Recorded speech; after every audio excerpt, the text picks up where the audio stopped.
Hello, welcome to Microeconomics with Tato.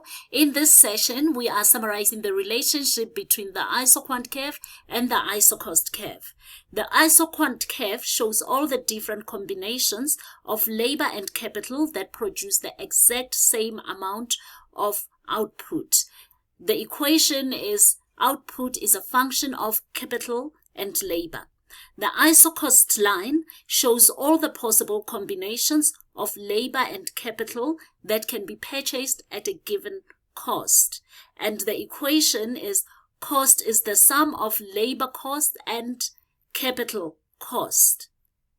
So the Isoquant focuses on output and the Isocost is the cost of the inputs.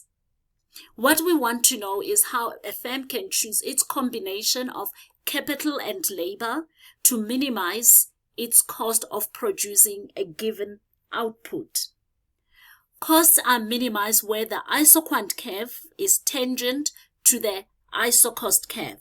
In this case, they are minimized at point A, and at this point, the firm purchases K2 units of capital and L2 units of labor. Other input combinations, K3L1 and K1L3, they yield the same output as they are on the same Isoquant curve. However, they are at a higher cost at C2.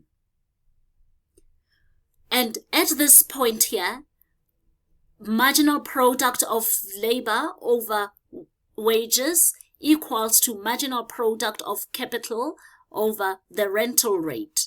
This here we call the least cost rule. This equation here it's called the least cost rule. What happens if the price of labor or of capital increases? So if the price of labor increases, the firm will then substitute labor for capital and the Isocost line will become steeper. And we can see as it becomes steeper, the Isoquant curve is now tangent to the Isocost line at point B. So the firm will now purchase K3 units of capital, that is increasing capital from K2 to K3, and will purchase L1 units of labor, that is reducing labor from L2 to L1.